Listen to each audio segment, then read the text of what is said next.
हमारे एक प्रगतिशील मधुमक्खी पालक भिलाई जिला छत्तीसगढ़ राज्य के हैं, मोहम्मद अब्दुल अजीज एजाज जी।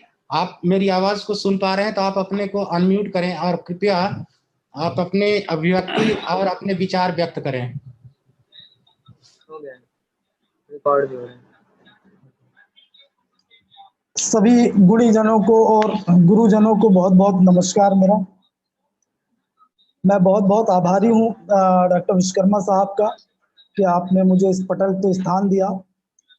और मैं 2016 से मधुमक्खी पालन शुरू किया है मैंने, और आपसे, डॉक्टर एहसन राय साहब से और बहुत सारे अन्य कीट वैज्ञानिकों से मैंने गाइडेंस लिया है।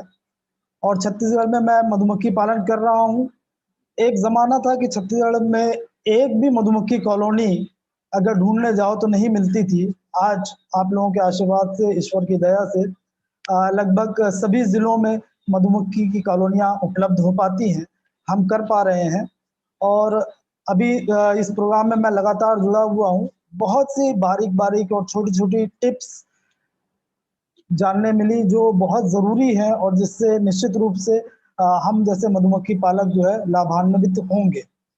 मैं बिहार के बारे में अगर बात करूं तो अब समय आ गया है कि मधुमक्खी पालन का पैमाना शहद को ना रख के पॉलिनेशन को रखा जाए।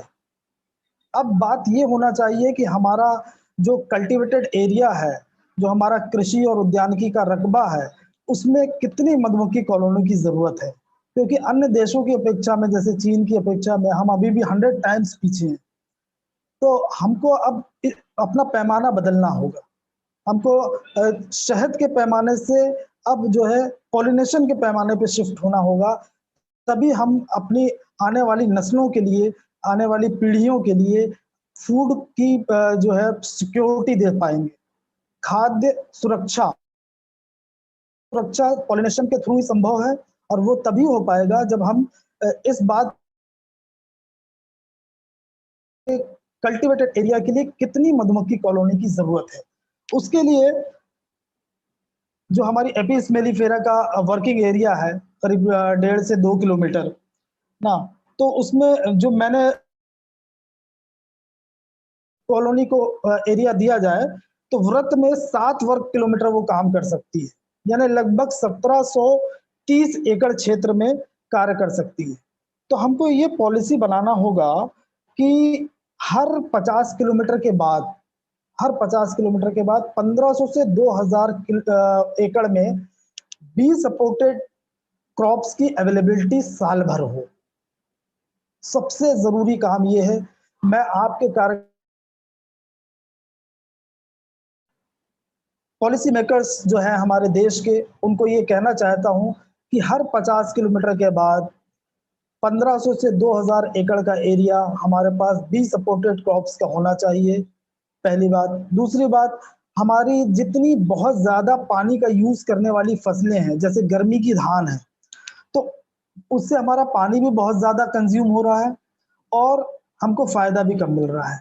तो वो पानी गर्मी वाली धान को पूरी तरह से शिफ्ट किया जाए सूरजमुखी की खेती में, और ये टारगेट दिया जाए हर ज़िले को, वहाँ के डीडीए को, वहाँ के एडीएच को ये टारगेट दिया जाए कि अगर आपके यहाँ ये फसलें करवाते हैं और आप और उत्पादन अधिक दिखाते हैं तो उसके लिए आपको इंसेंटिव दिया जाएगा, और अगर नहीं कर पाते हैं तो उसके लिए पेनाल्टी लगाई जाएगी। ये पॉलिसी मेकर्स को करना चाहिए कि हर 50 किलोमीटर पे बी सपोर्टेड क्रॉप्स हों और गर्मी की धान पूरी तरह से खत्म करके उसमें सूरजमुखी की फसलें प्रमोट किए जाए। दूसरी बात जो मैं करना चाह रहा हूँ वो ये कि हमारे यहाँ शहद का उत्पादन बहुत अच्छा हो रहा है, और बिहार तो तीसरे चौथे नंबर पे है देश में। तो बिहार में जो शहद हो रहा है वो अधिकतर एक्सपोर्ट हो रहा है, बहुत अच्छी बात है, एक्सपोर्ट हो, लेकिन लोकल कंजप्शन भी इसका होना चाहिए। लोकल कंजप्शन होने से दो फायदा है, एक तो देश से कुपोषण मिटेगा और दूसरा हमारा मार्केटिंग इजी हो जाएगा। अगर मैं बात करूं हमारे छत्तीसगढ़ का, मैंने कैलकुलेशन किया कि छत्तीसगढ़ की जनसंख्या लगभग 2.5 करोड़ है, जिसमें शहरी जनसंख्या लगभग 60 लाख है। 60 लाख का 1% यानी सिर्फ 60,000 को अगर हम टारगेट करें, 60,000 को प्रतिदिन 5 ग्राम शहद खिलाने की का टारगेट करें, तो लगभग 300 किलो शहद पर डे का कंजप्शन है, यानी महीने का 9 टन शहद और साल का 108 टन शहद। तो इतना बड़ा मार्केट है हमारे पास और देश से कुपोषण भी मिटेगा। तो हमको चाहिए कि हम लोकल कंजप्शन बढ़ाएं, शहद का लोकल कंजप्शन बढ़ाएं। हर व्यक्ति अपने भोजन की थाली में शहद को शामिल करे। जब तक ये नहीं होगा तब तक मधु क्रांति का जो है सपना साकार नहीं हो पाएगा। हम अपने देश का शहद विदेशों में क्यों बेचे ठीक है, लेकिन अपने आप ही तो कंज्यूम करें उसको। तो अधिक से अधिक हमको इस बात पे फोकस करना होगा। पॉलिसी मेकर्स को ये चीज चाहिए कि पॉलिसी मेकर्स ऐसी पॉलिसीज बनाएं कि ज्यादा से ज्यादा लोग मधु को अपनी भोजन में शामिल करें। जैसे मुझे याद है किसी जमाने में हमारे बचपन में जब बॉयलर और ये पोल्ट्री फार्मिंग चालू हुई थी, तो टीवी पे हमेशा ऐड आते रहता था, दिन में संडे हो या मंडे रोज खाओ अंडे। तो इस तरह का आज तो और बहुत ज्यादा इजी हो गया। पहले तो सिर्फ टीवी थी, अब तो इंटरनेट हो गया, हर हाथ में इंटरनेट है।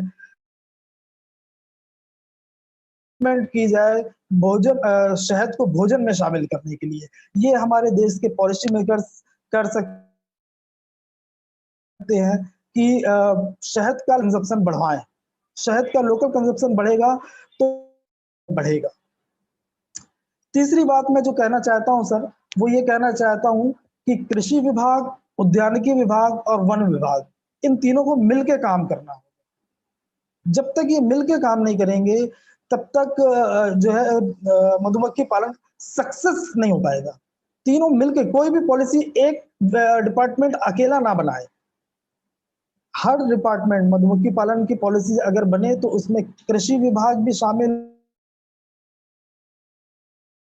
जब ये तीनों विभाग शामिल होंगे तो मधुमक्खी को साल भर भोजन मिलेगा और वो हमारे लिए साल भर भोजन देगी।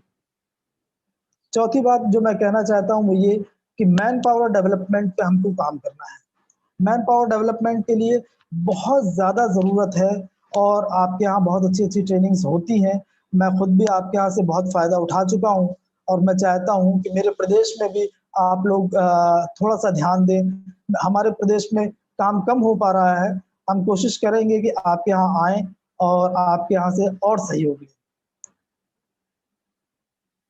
बस इसके साथ मैं अपनी वाणी को विराम देना चाहता हूँ। बहुत बहुत धन्यवाद।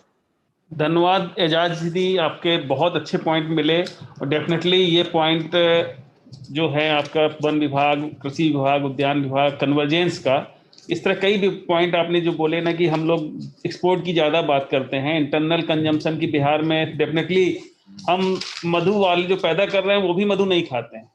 तो ये भी एक बहुत अच्छे पॉइंट निकल के आए हैं और सारे पॉइंट हम लोग करके सरकार को भेजेंगे। और आपको बहुत बहुत बधाई कि आप लोग हम लोगों से बीएयू से जुड़े रहते हैं और हम हमेशा और रिक्वेस्ट करेंगे कि इस यूनिवर्सिटी को आपका सपोर्ट मिलता रहे, इससे हमारे साइंटिस्ट भी मोटिवेट होते हैं।